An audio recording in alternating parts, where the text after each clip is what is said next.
Hi hello నమస్తే అంటూ న్యూస్కు స్వాగతం.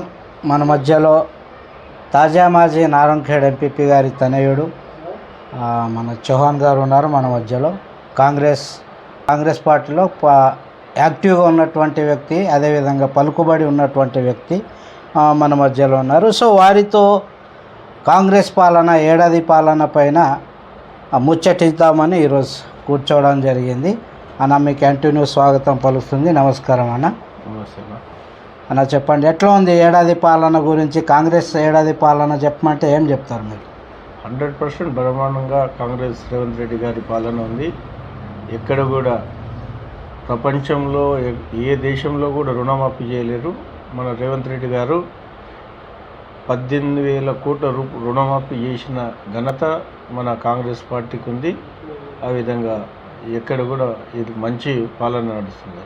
సో రుణమాఫీ అంటున్నారు, ఈ బీఆర్ఎస్ నాయకులు కానీ ఇంకా రైతులు కూడా, కింది స్థాయి రైతులు కూడా చాలామంది కానటువంటి పరిస్థితి. సో బీఆర్ఎస్ నాయకులు ఏమంటున్నారంటే రుణమాఫీ ఏడా చేశారు, ఇంకా 50% కాలే, మీరు రుణమాఫీ చేశారని మీరు అంటున్నారు. ఏం సమాధానం చెప్తారు మీరు? 100% రుణమాఫీ ఎక్కడ టెక్నికల్గా ప్రాబ్లం ఉన్న దగ్గరనే ఆగింది తప్ప ఎక్కడ కూడా మన నారాయణఖేడ్ నియోజకవర్గంలో చూసుకుందాం. అయితే నారాయణఖేడ్ నియోజకవర్గంలో నియోజకవర్గంలో 230 జీపీలు ఉన్నాయి. అవును. ఆ జీపీలో ఇంచుమించు ప్రతి గ్రామం నుంచి తండం నుంచి ఇంచుమించు చెల్లగిద్ద తండనే అనుకున్నాను. నా తండలో ఇంచుమించు ₹1 కోటి వరకు మాఫీ వచ్చింది నా తండలో. నా ఉమ్మడి రేకల్ జీపీలో కూడా బాగానే ఇంచుమించు 3-4-5 కోట్ల రూపాయలు కూడా మా గ్రామాన్ని ఉమ్మడి జీపీకి రావడం జరిగింది. కొంతమంది చెప్పుకుంటూ ఉంటారు, దాంట్లో భాగంగా వాళ్ళు చెప్తూ ఉంటారు, రైతులకు రుణమాఫీ చేసింది రేవంత్ రెడ్డి గారు, మన రాహుల్ గాంధీ యొక్క. అంటే మీరు ప్రచారంలో 100% చేస్తామన్నారు. సో ఇప్పుడు డిలే ఎందుకు చేస్తున్నారు, ఎందుకు చేయలేకపోతున్నారు మీరు? 100% అంటే మనం ఒక డేట్ కట్ఆఫ్ డేట్ పెట్టారు. ఆ డేట్ నుండి ఆ డేట్ వరకు దాంట్లో గతంలో వాళ్ళు రిపోర్ట్ కూడా గవర్నమెంట్ రంగానే రిపోర్ట్ చేయడం జరిగింది. అందులో భాగంగా 31,000 లక్షల కోట్లు రుణమాఫీ కావాలని ప్రభుత్వం భావించింది. 31,000 రుణమాఫీ చేయడం జరిగింది. దాంట్లో భాగంగా బడ్జెట్ మొదటిసారిగా 18,000 కోట్ల రుణమాఫీ చేయడం జరిగింది. అయితే ఎక్కడ కూడా టెక్నికల్ ప్రాబ్లం కావచ్చు, ఏదైనా ఒక బ్యాంక్లో ఆ డేటు ఈ డేటు టెక్నికల్గా లోపం ఉంటేనే ఈ మాఫీలో జాప్యం జరుగుతుంది. కానీ ఖచ్చితంగా గత పాలనలో 10 సంవత్సరాల్లో వాళ్ళు ఇంచుమించు ఎక్కడ కూడా అంత రుణమాఫీ చేసిన దాఖలాలు లేరు. 25,000, 50,000, లక్ష అన్నారు, కానీ అది మిత్తికి పోయింది. ఏం లేదు, కొన్ని రోజుల్లో మేము బీఆర్ఎస్లో ఉన్నాము. బీఆర్ఎస్ మా ఎస్టీ కమ్యూనిటీకు బీఆర్ఎస్ ప్రభుత్వం మా డబ్బులు మొత్తం కాళేశ్వరం పోవడం జరిగింది. ఎస్టీలను ఖాళీ ఓటు బ్యాంకు మాత్రమే గతంలో వాడడం జరిగింది. అందులో భాగంగా మేము ఎన్ని చేసినా కూడా మా దగ్గర మైగ్రేషన్ ఉన్నా ఏదున్నా అప్పుడు బై ఎలక్షన్లో గతంలో అప్పుడు స్వర్గీయ కృష్ణారెడ్డి గారిని చనిపోవడం వల్ల బై ఎలక్షన్లో బడ్జెట్ ఇచ్చి ఆ బడ్జెట్ ఇప్పటి వరకు నడిపేయడం జరిగింది. ఇప్పుడు బీఆర్ఎస్ నాయకులు వాళ్ళకు నేను ఒకసారి ఇంటర్వ్యూ చేసినప్పుడు మాజీ ఎంపీపీ ఎక్కడో ఉండేవారు, మేము ఎంపీపీ స్థాయికి తీసుకొచ్చినాం, సో ఎందుకు మళ్ళీ మాకు మోసం చేయడం జరిగిందని వాళ్ళు అన్నారు. నేను ఒక మంచి కార్యకర్త, సమాజానికి నేను బంజారా సేవాలాల్ సంఘము 2003లో స్థాపితం చేయడం జరిగింది. నేను స్వచ్ఛందంగా మా కమ్యూనిటీకి, మా జాతికి సేవ చేస్తూ పార్టీకి కూడా కొంతవరకు సేవ చేసిన. అందులో భాగంగానే మేము ఎక్కడ కూడా పార్టీలో బురద జల్లకుండా కొంత మా ఇక్కడ లోకల్ నియోజకవర్గంలో కొంత డిఫరెన్సెస్ కానీ, మా ఎస్టీ కమ్యూనిటీ మీద చిన్న చూపు చూడడం కానీ ఈ విధంగా జరిగింది. కాబట్టి నేను ఏది ఉన్నా కూడా బయటకు రావడం జరిగింది తప్ప దాంట్లో ఎటువంటి లేదు, ఏ లోపం కూడా లేదు. సో కాంగ్రెస్ పార్టీ ముఖ్యంగా అధికారంలో రావడానికి ముఖ్యంగా వాడినటువంటి అస్త్రం రేషన్ కార్డు, ఇదొకటి. సో కేసీఆర్ గారు 10 ఏళ్ల నుంచి రేషన్ కార్డు ఇవ్వలేదు, మేము రాగానే వెంటనే రేషన్ కార్డు రిలీజ్ చేస్తారు. మీరు వచ్చే సంవత్సరం అయినా ఇప్పటికీ రేషన్ కార్డు లేదు. ఏం చెప్తారు? రేషన్ కార్డు కావచ్చు, సంక్షేమ ఫలాలు కావచ్చు, ప్రభుత్వం ఎన్ని విధాలు హామీ ఇచ్చిందో దశల వారీగా వాళ్ళకి సమకూర్చే నిధులు సమర్పణ చేయాలి. బీఆర్ఎస్ ప్రభుత్వం ఏం చేసిందంటే గతంలో రాష్ట్రాన్ని ధనిక రాష్ట్రాన్ని అప్పుల రాష్ట్రం చేయడం జరిగింది. అంటే మీకు తెలుసు కదా అప్పుల పాలు రాష్ట్రం అని. మీరు ఎలక్షన్ ప్రచారంలో కూడా వాడుకున్నారు. 6 లక్షల అప్పుల పాలు చేసారు కేసీఆర్ గారు అని. అవును, అప్పులు చేస్తుంటే దానికి ఏది మనమే ఒక కేసీఆర్ ఫామ్ హౌస్, పాలి హౌస్ కావచ్చు, ప్రగతి భవన్కు రోజు ఖర్చు 5 నుంచి 10 లక్షల రూపాయలు ఖర్చు. ఆ ఖర్చును కూడా మా గౌరవ రేవంత్ రెడ్డి గారు తగ్గించడం జరిగింది. ఎక్కడ కూడా అన్నెసెసరీగా డబ్బులు ఖర్చు పెట్టకుండా ప్రజల కొరకు వాళ్ళకు లబ్ధి చేయాలి, సంక్షేమ ఫలాలు అందాలనే ఉద్దేశంతోనే ఆ విధంగా చేయడం జరిగింది. ఇప్పుడు కాంగ్రెస్ పార్టీ అంటే రైతుల పార్టీ అంటారు. ఇప్పటి వరకు రైతు భరోసా లేదు. ఏం చెప్తారు? రైతు భరోసా కూడా ఇస్తున్నాము. దానిలో కౌలు రైతులకు కానీ ఈ విధంగా ఎన్ని ఎకరాలు ఉండాలనేది ఇవ్వాలి.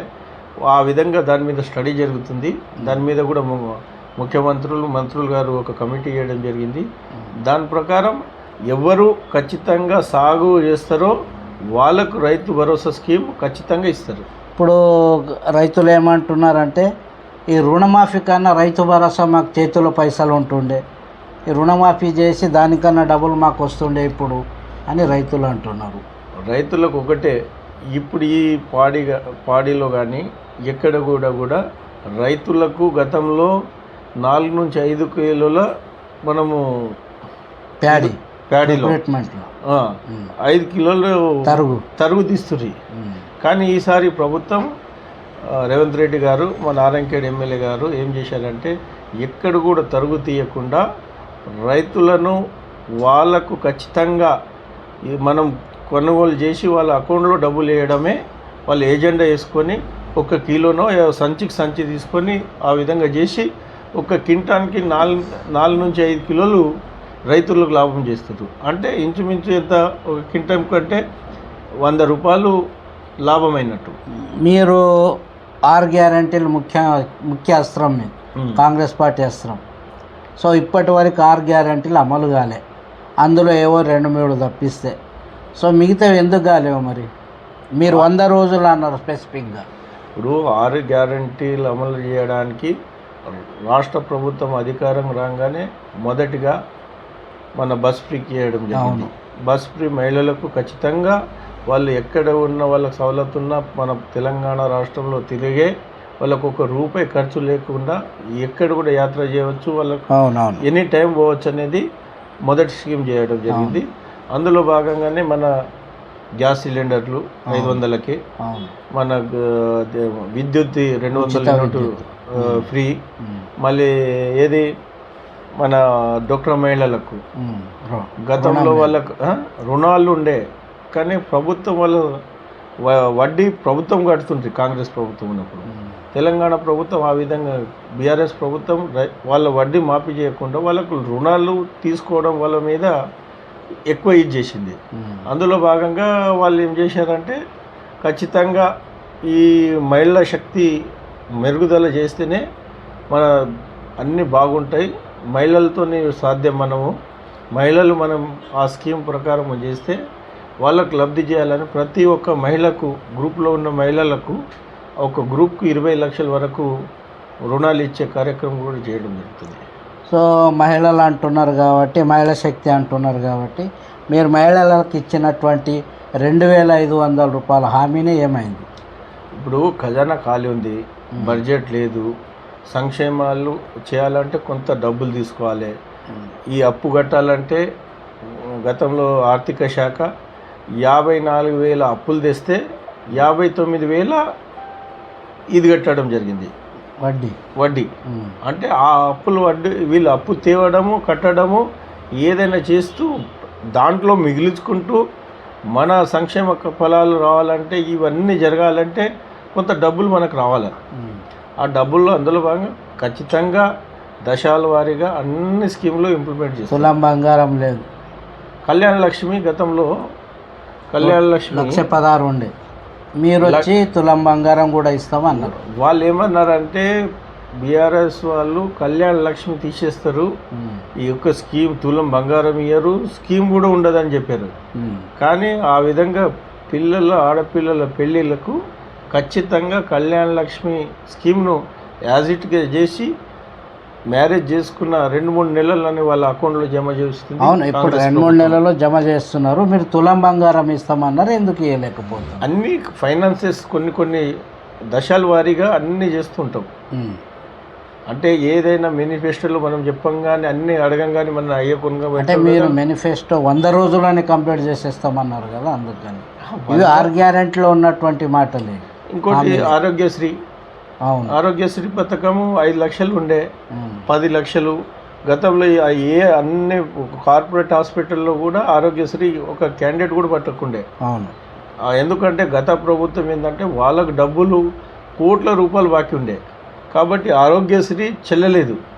ఈ ప్రభుత్వం వచ్చిన తర్వాత వాళ్ళకు బకాయిను విడుదల చేస్తూ ఇప్పుడు ఉన్న ఎవరైనా ఏ హాస్పిటల్ పోయినా కూడా ఆరోగ్యశ్రీ వర్తిస్తుంది. వాళ్ళకి ఇమీడియట్ 10 లక్షల వరకు ఏ ఆసుపత్రి పోయినా వాళ్ళకి రేషన్ కార్డు ఉంటే వాళ్ళ ఆరోగ్యశ్రీకి అర్హుడు. కాంగ్రెస్ పార్టీ పైన వ్యతిరేకత అతి తొందరగానే వచ్చేసిందని అంటున్నారు, ఏమంటారు మీరు? వాళ్ళ ఆపోజిషన్ ట్రోన్లు 100 అంటారు. ఎక్కడ వ్యతిరేకత అండి? సంసారం ఎలక్షన్ ఉండే, పార్లమెంట్ ఎలక్షన్లో 3 నెలలు అయింది. అవును, మళ్ళీ వ్యతిరేకత ఎక్కడ? ఈ సంక్షేమాలు చేయాలంటే డబ్బులు ఫైనాన్షియల్ కాళేశ్వరంలో లక్షల కోట్లు అన్నెసెసరీ పైసలు, అన్ని ఎస్సీ ఎస్టీ బీసీ మైనార్టీ అన్ని వచ్చే సంక్షేమ ఫలాలను మొత్తానికి కాళేశ్వరంలో డైవర్షన్ అయిపోయినాయి. కాబట్టి ఫైనాన్షియల్ స్ట్రాటజీ చేయాలంటే కొద్దిగా మేధావులతో చర్చ చేసి వాళ్ళు ఏ విధంగా చేయాలా దాన్ని ఖచ్చితంగా అమలుమెంట్ చేసే బాధ్యత రేవంత్ రెడ్డి గారి ప్రభుత్వంది, మన సంజయ్ రెడ్డి గారికి. ఏమంటున్నారు సంజయ్ రెడ్డి గారి 1 ఇయర్ పాలన ఎట్లా అనిపిస్తుంది మీకు? ఆయన ఒక డాక్టరు, ఆయన డాక్టర్ ఉన్నాడు. ఒక డబ్బులు కావాలంటే ఒక హాస్పిటల్ వేసుకుంటే మంచిగా రోజు ₹1,00,000 వస్తుంది, పెద్ద దవాఖాన పెట్టుకుంటే. అవన్నీ పక్కన పెట్టేసి ప్రజాసేవ చేస్తుండ్రు. ఆయన ఏంటంటే మన దగ్గర నారాయణఖేడ్ నియోజకవర్గంలో తెలంగాణ రాష్ట్రంలో 119 నియోజకవర్గాలు ఉన్నాయి. అయితే యంగ్ ఇండియా రెసిడెన్షియల్ హాస్టల్ ప్రతి నియోజకవర్గాలకి ఇవ్వాలనేది ముఖ్యమైన ఉద్దేశం. అయితే మన నారాయణఖేడ్ నియోజకవర్గం లేకుండే 20 దాంట్లో. అయితే అప్పుడే గౌరవ శాసనసభ్యులు గారి చొరవతో ముఖ్యమంత్రి దగ్గర పోయి, మన దామోదర్ రాజనరసింహ దగ్గర పోయి, ఖచ్చితంగా నాకు రేపు రావాలి, ఇక్కడ మాకు బ్యాక్లైన్ బిలో పవర్టీ లైన్ ఎక్కువ ఉన్నారంటే నారాయణఖేడ్ నియోజకవర్గంలో ఉన్నారు, మాకు ఖచ్చితంగా ఈ స్కూల్ రెసిడెన్షియల్ హాస్టల్ కావాలని పట్టుబడి 150 కోట్లతో శాంక్షన్ చేసింది గౌరవ శాసనసభ్యులు డాక్టర్ సంజయ్ రెడ్డి గారు. విద్యను వైద్యాన్ని ఎక్కువ ప్రాధాన్యత ఇస్తారు. అందులో భాగంగా ఎక్కడైనా దాంట్లోనే మన సిర్గాపూర్ దగ్గర ఖచ్చితంగా సిర్గాపూర్ మండల్ వాసర్ గ్రామంలో 25 ఎకరాలు కూడా రైతులు కూడా వాళ్ళు ఏదున్నా ఆ భూమిని వేరే భూమి ఇస్తామని కూడా వాళ్ళకు గౌరవ ఎమ్మెల్యే గారు నచ్చజెప్పి వాళ్ళకు భూమితో పాటు వాళ్ళకు అక్కడ ఏమైనా ఉంటే కూడా స్కూల్లో వాళ్ళకు కూడా అవుట్సోర్సింగ్ ద్వారా అపాయింట్మెంట్ చేయాలని కూడా వాళ్ళు కృషి చేస్తామన్నారు. వాళ్ళకు శాంతియుతంగా వాళ్ళ భూమి కూడా ఇవ్వడం జరిగింది. ఆ భూమి ఇచ్చిన వాళ్ళకు కూడా మా తరఫున మా గిరిజనులు ఉన్నారు అక్కడ, వారికి కూడా మేము ప్రత్యేక ధన్యవాదాలు చెప్తున్నామండి. ఇప్పుడు రైతు ఉత్సవాలు, రైతు పండుగలు మీరు చేసారు, రైతుకి ఎక్కడ న్యాయం జరగలేదనేది బీఆర్ఎస్ వాళ్ళ వాదన. రైతులకు రైతు భరోసా వేయకుండానే ఉత్సవాలు ఎందుకు జరుపుకుంటున్నారు అని అంటున్నారు. ఇక వాళ్ళకు ఏదైనా అనేది అంటూనే ఉంటారు. ఇప్పుడు అపోజిషన్ అన్నట్టు చెప్పడం ఒకటి, వాళ్ళ ధర్మం వాళ్ళు చెప్పాలి. ప్రభుత్వానికి చెప్తేనే ప్రభుత్వం కూడా చొరవ తీసుకొని ఖచ్చితంగా అమలుమెంట్ చేస్తుంది. వాళ్ళు చేయకుండా ఒక రూపాయి చేస్తే 100 రూపాయలు చేస్తారు. ఆ విధంగా ఉంది, ఆ స్థితిగతులు ఉంది. కాబట్టి వాళ్ళు బీఆర్ఎస్ వాళ్ళు ఈ ప్రభుత్వం వృధా చేయడం, ఇక్కడ ఉన్న లోకల్ లీడర్ కూడా చేయడం అది సమంజసం. ఇప్పుడు బీఆర్ఎస్ ప్రభుత్వం ఇప్పటికిప్పటి ఎన్నికలు జరిగితే దాదాపు 90 నుంచి 100 సీట్లు బీఆర్ఎస్ గెలుచుకుంటుంది అని వాళ్ళు అంటారు. ఇగో అనేటోళ్ళు అప్పుడు కూడా అన్నారు. ఎంపీలు మొన్న ఎలక్షన్లో ఎంపీలు ఎంత 16 మందిలో ఎంత గెలిచారు? ఒక్కటి కూడా గెలవాలి. గుండు సున్నా కదా. ఇప్పుడు అది మళ్ళీ 6 నెలల్లోనే ఆ స్టేజ్ వస్తుందా? వ్యతిరేకత ప్రభుత్వం ఉంది, మొత్తం ఖజానా కాల్ చేసిన వాళ్ళ కుటుంబం కొరకు 3 కుటుంబాలు బాగుపడాలనే ఉద్దేశంతోనే ఆ ప్రజాధనం మొత్తం దోచుకున్నారు. ఎవరు కూడా ప్రజాభవన్ పోవాలంటే మా ఎమ్మెల్యేకే అవకాశం లేకుండే. ఇప్పుడు ఎవరు కూడా ముఖ్యమంత్రి కలవచ్చు, మంత్రులకు కలవచ్చు, ప్రగతి భవన్ పోవచ్చు, సెక్రటరియట్ పోవచ్చు, ఆ విధంగా చేసుకోవచ్చు. ఇప్పుడు ప్రజాపాలన. ఇప్పుడు స్థానిక ఎన్నికలు రాబోతున్నాయి. సో ఈ వ్యతిరేకత మధ్యలో స్థానిక ఎన్నికల్లో కాంగ్రెస్ పార్టీ విజయం సాధిస్తుందంటారా? 100% కాంగ్రెస్ పార్టీ నారాయణఖేడ్ నియోజకవర్గంలో 100% కాంగ్రెస్ సర్పంచ్లు ఉంటారు, 7 మండలాల ఎంపీపీలు ఉంటారు, 7 మండలాల జడ్పీటీసీలు ఉంటారు, మళ్ళీ ఒకటి యాడ్ అయింది కదా, ప్రతి కూడా కాంగ్రెస్ పార్టీ కైవశం చేసుకుంటుంది. ఎందుకంటే 2500 మహిళలకు రైతు భరోసా ఇవన్నీ ఎఫెక్ట్ చూపిస్తాయేమో అని నా ఉద్దేశం. వాళ్ళు అంటుంటారు అన్న, ప్రతి ఓటర్లు కూడా తెలివిపరులు. మనం అవకాశం ఇవ్వకుండా మనం ఇది కావాలంటే కాదు కదా. వాళ్ళు కూడా గవర్నమెంట్ కూడా వాళ్ళకు కూడా తెలుసు కేసీఆర్ గారు ఏం చేసిర్రు, రేవంత్ రెడ్డి గారు ఏం చేయబోతున్నారు, గతంలో అప్పులు పాలైంది, ఈ విధంగా చేస్తున్నారు. దానికి ప్రతి ఓటర్ కూడా ఖచ్చితంగా చాలా తెలివివంతులు. ఇప్పుడు ఖచ్చితంగా గవర్నమెంట్ మీద ఏ వ్యతిరేకత లేదు. ఒక్క మాటలో సంజయ్ రెడ్డి పాలన గురించి చెప్పమంటే ఏం చెప్తారు? మంచి పాలన. ఆయన డాక్టరు, ఒక ఎమ్మెల్యే, కానీ ఆయన ఏదన్నా ఒక విద్యలో కొంత మార్పు చేస్తుర్రు, వైద్యంలో కూడా మార్పు చేస్తుర్రు. సంక్షేమ ఫలాలు ఎట్లయినా వస్తున్నాయి డైరెక్ట్. కళ్యాణ లక్ష్మి రావచ్చు, షాదీ ముబారక్ కావచ్చు, సీఎం రిలీఫ్ ఫండ్ కావచ్చు, ఇవన్నీ నేరుగా వాళ్ళ అకౌంట్లో పోతుంది. ఇంచుమించు ఆయన ఎమ్మెల్యే అయిన తర్వాత 2021 కళ్యాణ లక్ష్మి చెక్కులు పంపడం జరిగింది. మండలాల వారీగా వారికి ఇస్తున్నారు. ఎక్కడ కూడా ఒక స్కీమ్లు కూడా గరీబోళ్ళు అందే ఆలోచన మన గౌరవ శాసన సభ్యులు సంజయ్ రెడ్డి గారికి ఉంది. కాంగ్రెస్ పార్టీ మీద వ్యతిరేకత రాలేదంట. రాలేదు. స్థానిక ఎన్నికల్లో గెలుస్తారంట 100%. ప్రతి సర్పంచ్, ఎంపీటీసీలు, జడ్పీటీసీలు అన్నీ కూడా 100% గెలిచే సత్తా సంజయ్ రెడ్డి గారి మరి ఎంపీ గారి నాయకత్వంలో ఈ నారాయణఖేడ్లో అన్ని నియోజకవర్గంలో ఉన్న ఇవన్నీ మండలాలు, ఎంపీపీలు, జడ్పీటీసీలు, సర్పంచ్లు కూడా మ్యాక్సిమం 99% గెలుస్తాయని భావిస్తున్నాను. చివరిగా ఈ 1 year పాలనలో మీరు ఏ ఒక్క తట్టెడు మట్టి కూడా ఏ గ్రామంలో కూడా అభివృద్ధి పరంగా చూసుకుంటే ఇటు నుంచి అటు పోయలేదని గ్రామస్తులు కానీ అందరు బీఆర్ఎస్ నాయకులు కానీ అందరూ అనుకునే మాట. ఇప్పుడు వాళ్ళు అనుకున్నారు 15 కోట్లతోని గ్రామాలలో సీసీ రోడ్ వేసి వర్క్ కూడా కంప్లీట్ చేయడం జరిగింది. వర్క్లో ఆల్రెడీ ప్రారంభోత్సవ కార్యక్రమం కూడా చేయడం జరిగింది. అందులో భాగంగా ఎక్కడ కూడా మట్టి పని శాశ్వతం కాదు, పర్మనెంట్ పని చేయాలనేది డాక్టర్ సంజయ్ రెడ్డి గారి ఉద్దేశం అండి. ఇంకోటి మనకు ముఖ్యంగా వీళ్ళందరూ అంటారు, యాక్చువల్గా రేవంత్ రెడ్డి గారు విద్యార్థులకు, చదువుకున్న విద్యార్థులకు మంచి ఉద్యోగాలు కావాలి. ఒక ఉద్యోగస్తుడు అయితే వాళ్ళ గ్రామంతో పాటు కుటుంబం బాగుంటుంది ఉద్దేశంతోనే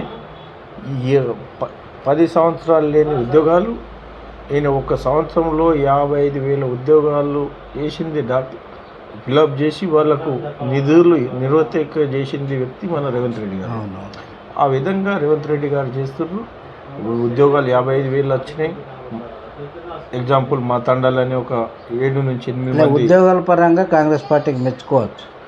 100% మెచ్చుకోవచ్చు. విద్యార్థులు ఎవరైనా కానీ ఇప్పుడు ఇంకోటి 3 నెలల్లో డిఎస్సి నోటిఫికేషన్ ఇస్తే 3 నెలల్లో ఖచ్చితంగా ఎగ్జామినేషన్ చేసి రిక్రూట్మెంట్ అయ్యి వాళ్ళు విధులు కూడా నిర్వహిస్తారు. అవునవునవును.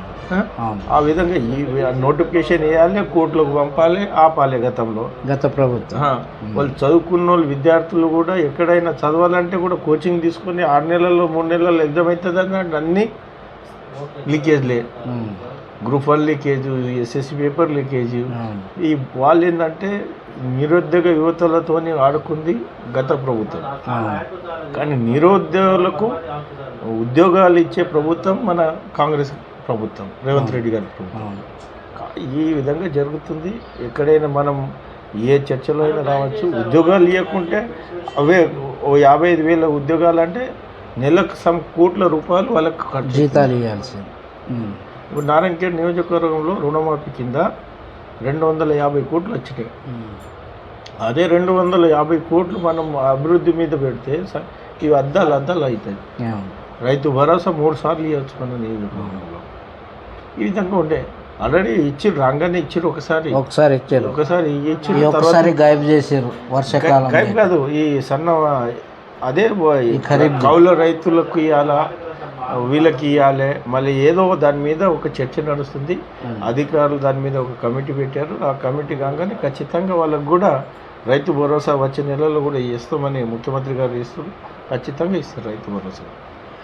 ఇది రమేష్ చౌహాన్ గారితో మా ముచ్చట్లు. ఉద్యోగాలకు మారు పేరు కాంగ్రెస్ పార్టీ, నిరుద్యోగులు మారు పేరు బీఆర్ఎస్ ప్రభుత్వం అని అంటున్నారు. సో ఇప్పటికీ ఎలక్షన్ జరిగినా కానీ కాంగ్రెస్ ప్రభుత్వమే వస్తుంది. ఇటు స్థానిక సంస్థల్లో కూడా కాంగ్రెస్ పార్టీ ప్రతి ఒక్క సీట్ను ఎంపీపీ కానీ, జడ్పీటీసీ కానీ, ఎంపీటీసీ కానీ ప్రతి ఒక్క సీట్ను కాంగ్రెస్ పార్టీ స్థానిక ఎన్నికల్లో ఎన్ని వ్యతిరేకాలు ఉన్నా కానీ కాంగ్రెస్ పార్టీ అధికారం చేపడుతుందని అంటున్నారు. ఇది ఇవాల్టి అన్నతోని ముచ్చట్లు. నమస్కారం అన్న.